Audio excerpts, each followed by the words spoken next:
Assalamualaikum warahmatullahi wabarakatuh. Nama saya Miftahul Aliyah, NIM 933708519. Di sini saya akan menjelaskan tentang fikih muamalah. Yang pertama, pengertian fikih muamalah. Menurut etimologi fikih, pada mulanya berarti pengetahuan keagamaan yang mencakup seluruh ajaran agama, baik berupa akidah, akhlak maupun ibadah, sama dengan arti syariah Islamiyah. Namun pada perkembangan selanjutnya, fikih diartikan sebagai bagian dari syariah Islamiyah, yaitu pengetahuan tentang hukum syariah Islamiyah yang berkaitan dengan perbuatan manusia. Muamalah ialah segala aturan agama yang mengatur hubungan antara sesama manusia dan antara manusia dan alam sekitarnya, tanpa memandang agama atau asal-usul kehidupan. Ruang lingkup yang pertama, al-muamalah al-adabiyah, merupakan muamalah yang ditinjau dari segi cara tukar-menukar benda yang bersumber dari panca indera manusia, yang unsur penegaknya adalah hak-hak dan kewajiban-kewajiban. Yang kedua, al-muamalah al-madiniyah, merupakan muamalah yang mengkaji objeknya, sehingga sebagian para ulama berpendapat bahwa muamalah al-madiniyah adalah muamalah yang bersifat kebendaan karena objek. Karena objek fikih muamalah adalah benda yang bersifat halal, haram, dan subhat untuk diperjualbelikan. Tujuan utamanya adalah untuk kepentingan keuntungan material dalam proses akad dan kesepakatannya. Ciri utama fikih muamalah adalah adanya kepentingan keuntungan material dalam proses akad dan kesepakatannya. Selanjutnya, pengertian al-awal atau harta serta ruang lingkupnya. Harta secara etimologis adalah condong, cenderung, dan miring. Sedangkan menurut terminologi, harta memiliki makna sesuatu yang diinginkan manusia, baik untuk disimpan atau memberikannya kepada orang lain. Menurut beberapa tokoh, yang pertama Imam Abu Hanifah, menurutnya harta adalah sesuatu yang diinginkan atau disenangi oleh manusia dan menginginkannya untuk disimpan. Sedangkan menurut jumhur ulama, merupakan sesuatu yang bernilai dan pasti rusaknya karena dengan menguasainya. Unsur-unsur anwal, yang pertama unsur aniyah, yaitu harta mempunyai wujud dalam kenyataan. Contohnya, manfaat dari rumah yang dihuni manusia bukan disebut harta, melainkan hak milik. Yang kedua, unsur urf, yaitu sesuatu yang dipandang sebuah harta oleh seluruh manusia atau sebagian manusia. Tidaklah manusia memelihara suatu kecuali menginginkan manfaatnya. Manfaat amwal, harta yang kita miliki harus dimanfaatkan untuk memenuhi kebutuhan sehari-hari, seperti halnya untuk membeli makanan, minuman, pakaian, rumah, dan kebutuhan yang penting. Pembagian amwal di sini dilihat dari segi tetap atau tidaknya suatu harta pada tempatnya. Yang kedua, pemanfaatannya, pemiliknya, berkembang atau tidaknya harta tersebut, dan yang terakhir, aspek kebolehan pemanfaatannya menurut syarak. Selanjutnya, makna jual beli dan ruang lingkup di dalamnya. Akad berasal dari bahasa Arab al-aqd yang berarti perikatan atau perjanjian, persetujuan, dan pemufakatan. Rukun akad yang pertama al-aqidain atau kedua belah pihak, yang kedua mahal al-aqd atau objek akad, yang ketiga sigot al-aqd atau redaksi akad. Syarat akad yang pertama baligh, kedua objek akad, tiga akad memenuhi syarat, kelima akad bermanfaat, keenam ijab kabul, ketujuh dalam satu majelis, dan yang terakhir tujuan akad jelas sesuai syarat.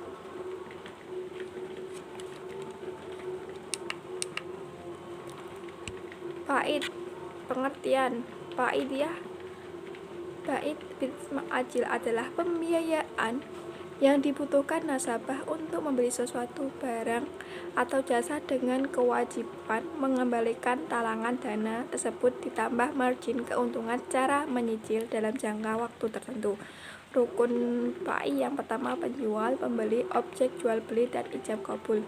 Syaratnya yang pertama berakal, kehendak sendiri, tidak mubazir atau boros, dan yang terakhir balik. Selanjutnya ijarah dan serta ruang lingkupnya.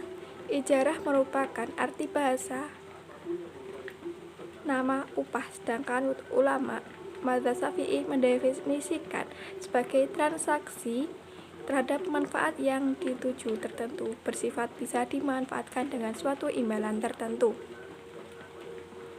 Dasar hukumnya terdapat dalam surat At-Tolak ayat 6 yang artinya jika mereka telah menyusukan anakmu, maka berilah upah mereka. Selanjutnya airiyah dan ruang lingkupnya. Pengertian ariyah, pinjam meminjam menurut ahli fikih adalah transaksi antara dua pihak. Misalnya, orang menyerahkan uang atau barang pada orang lain secara sukarela dan uang itu dikembalikan lagi kepada pihak pertama dalam waktu yang berbeda dengan hal yang serupa. Hukum airiyah di sini berasal dari hukum pinjam meminjam sesuatu, yaitu sunnah, seperti tolong menolong dengan orang lain.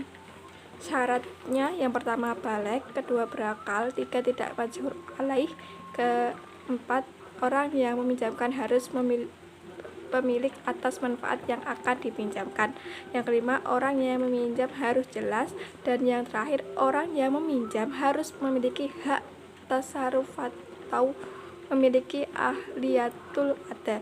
Rukunnya yang pertama mu'ayyid, kedua musta'ir, yang ketiga mu'ar. Macam-macam dari ariyah, yang pertama ariyah muqayyadah dan yang kedua ariyah mutalaqah. Selanjutnya qarad dan ruang lingkupnya. Qarad atau utang piutang secara istilah adalah memberikan harta kepada orang yang akan memanfaatkannya dan memberikan gantinya di kemudian hari. Utang piutang adalah pemberian harta kepada orang lain yang dapat ditagih atau diminta kembali. Landasan hukum qard adalah terdapat dalam Quran surat Al-Baqarah ayat 282 yang artinya, hai orang-orang yang beriman, apabila kamu bermuamalah tidak secara tunai untuk waktu yang ditentukan, hendaklah kamu menuliskannya. Syarat qard yang pertama syarat qard, yang kedua para pihak yang terlibat qard, dan yang terakhir barang yang dipinjamkan. Selanjutnya aras dan ruang lingkupnya. Aras adalah menahan salah satu harta milik si peminjam atas pinjaman yang diterimanya. Barang yang ditahan tersebut memiliki nilai ekonomis. Dengan demikian, pihak yang menahan memperoleh jaminan untuk dapat mengambil kembali seluruh atau sebagian piutangnya. Landasan hukum di sini adalah surat Al-Baqarah ayat 283 yang artinya, jika kamu dalam perjalanan sedangkan kamu tidak memperoleh seorang penulis, maka hendaklah ada barang tanggungan yang dipegang. Akan tetapi tidak sebagian kamu mempercayai sebagian yang lain, maka hendaklah yang dipercayai itu menunaikan amanatnya dan hendaklah ia bertakwa kepada Allah Tuhannya. Syarat dan rukunnya, rukun pertama akad dan ijab kabul, yang kedua akid, dan yang tiga barang yang dijadikan jaminan. Syaratnya rahin dan murtahin, kedua sigot, ketiga marhun bin atau utang. Selanjutnya sirkah dan ruang lingkupnya. Pengertian sirkah. Sirkah menurut bahasa adalah al-ihtilah, artinya campur atau percampuran. Percampuran ini berarti seseorang mencampurkan hartanya dengan harta orang lain sehingga tidak mungkin untuk dibedakan. Dasar hukumnya terdapat dalam Quran surat As-Sad ayat 24 yang artinya, sesungguhnya kebanyakan dari orang-orang yang bersikah itu sebahagian mereka berbuat zalim terhadap sebagian yang lain, kecuali orang yang beriman dan mengerjakan amal saleh. Macam sirkah ada dua, yaitu sirkah amlak atau milik dan sirkah uqud atau ahad. Selanjutnya muzaroah, mukabarah, dan musyakoh. Ruang lingkupnya. Pengertian menurut Hanafiyah, muzaroah adalah akad untuk bercocok tanam dengan sebagian yang keluar dari bumi. Musyakoh adalah bentuk yang lebih sederhana dari muzaroah, di mana si pengharap hanya bertanggung jawab atas penyiraman dan pemeliharaan sebagai imbalan si penggarap berhak atas nisbah tertentu dari hasil panen. Landasan hukum ini terdapat dalam hadis Nabi yang artinya barang siapa yang mempunyai tanah, hendaklah ia menanaminya dan hendaklah ia menyuruh saudaranya untuk menanaminya. Selanjutnya, mudharabah dan ruang lingkupnya. Mudharabah menurut para fuqaha adalah akad antara dua pihak yang saling menanggung. Salah satu pihak menyerahkan hartanya kepada pihak lain untuk diperdagangkan dengan bagian yang telah ditentukan dari keuntungan, seperti setengah atau sepertiga dengan syarat-syarat yang telah ditentukan. Landasan hukum mudharabah pada suatu hadis yang diriwayatkan oleh Ibnu Majah dari Suhaib radhiyallahu anhu bahwasanya Rasulullah telah bersabda, ada 3 perkara yang diberkati: jual beli yang ditangguhkan, memberi modal, dan mencampur gandum dengan jelai untuk dikeluarga, bukan untuk dijual. Rukunnya, pertama pelaku, yang kedua objek mudharabah, yang ketiga persetujuan kedua belah pihak, keempat nisbah keuntungan. Syaratnya sahibul mal dan mudharib, sigot ijab dan qabul, modal nisbah keuntungan. Selanjutnya hibah, sedekah dan hadiah. Hibah berasal dari bahasa Arab hibah yang artinya pemberian yang dilakukan seorang saat masih hidup kepada orang lain secara sukarela, baik berupa harta atau lainnya. Hukum hibah ada 3. Yang pertama wajib, kedua haram, ketiga makruh. Sedekah. Nabi telah memerintahkan agar sedekah dilakukan kepada seluruh umat Islam setiap hari, baik laki-laki maupun perempuan. Peran sedekah atau zakat dalam pengentasan kemiskinan merupakan eksistensi yang tak terbantahkan dalam kehidupan muslim dan kehidupan lainnya. Hikmah sedekah yang pertama menumbuhkan ukhuwah Islamiyah, dapat menghindarkan dari berbagai bencana, akan dicintai Allah. Hadiah adalah pemberian dari orang sebagai bentuk rasa apresiasi atau bentuk rasa syukur dari pemberian hadiah. Sudah menjadi kebiasaan bahwa dia lebih banyak dihasilkan dari rasa syukur dan kekaguman seseorang. Hukum hadiah ini boleh atau mubah. Selanjutnya riba. Riba menurut bahasa yang berarti ziyadah atau tambahan.